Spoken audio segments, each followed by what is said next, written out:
मानव शरीर रूपी नाव भवसागर से पार जाने के लिए तो मिली है, परंतु सद्गुरु रूपी केवट नहीं है तो संसार सागर से कैसे पार होगे।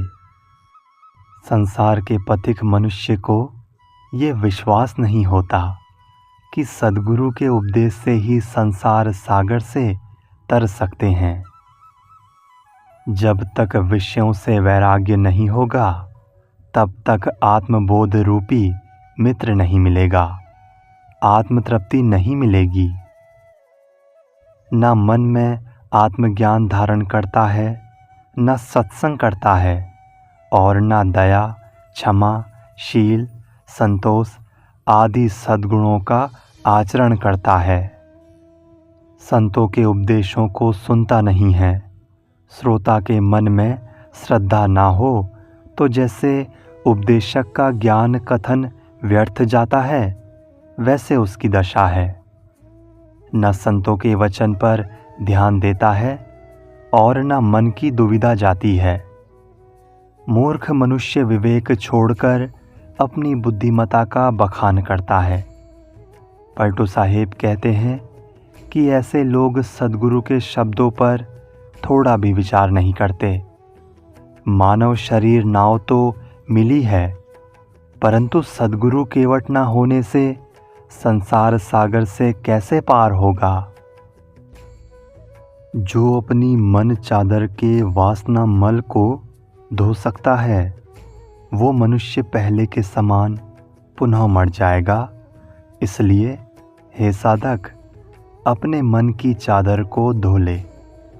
मल विषयासक्ति अनादि अभ्यस्त होने से मन चादर में परत पर परत जमा है। हे साधक, इसे धोने के लिए सद्गुरु के सत्संग घाट पर चल, जहाँ ज्ञान का निर्मल जल भरा है। ये शरीर मन की चादर पुरानी हो गई है और दिन प्रतिदिन पुरानी हो रही है, इसलिए इसको धोने में देरी ना कर। ज्ञान का साबुन लेकर सत्संग में इसे भिगोकर साबुन लगाओ और धो डालो। जब इसके मोह का दाग छूट जाए तब इस पर सत जिसका नाम है उस आत्मज्ञान की मांडी चढ़ाकर इसको सुंदर बना लो और इसको ओढ़कर पूरे जीवन की दिव्य रहनी में चलो। फिर भवसागर में नहीं आना होगा। पलटू साहेब कहते हैं कि ऐसी दिव्य रहनी में जीवन पर्यंत रहो जिससे मन मैला ना हो। ध्यान रखो, ये मनुष्य धोबी पहले की तरह पुनः मर जाएगा, इसलिए जीवन की चादर शीघ्र धो लो। विशेष सद्गुरु केवल उपदेश देता है, अपने मन की चादर मनुष्य को स्वयं धोना पड़ता है। इसलिए ग्रंथकार कहते हैं कि हे साधक मनुष्य, तू जैसे अनादिकाल से शरीर छोड़ता आ रहा है, वैसे इस बार भी आज कल में मर जाएगा। अतएव शीघ्र सत्संग में अपनी मन चादर को धो ले। वही फकीर सर्वश्रेष्ठ है जो अपने आत्मधाम की शांति में पहुंच गया है।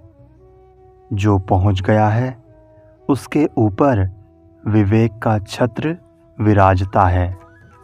वो सदैव संतोष के तख्त पर विराजमान रहता है और उसके सामने 24 घंटे स्थिर सुख की तुरही बसती है। उसने आसमान को तंबू बनाया, जमीन को फर्श, क्षमा का छिड़काव किया और प्रसन्नता की सुगंधित कस्तूरी लगाया।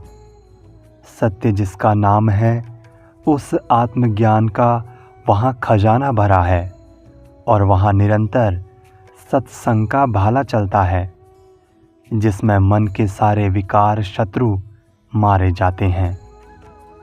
सद्गुरु स्वयं रखवाला चौकीदार है, जिसे देखकर इब्लिस शैतान भी डरता है।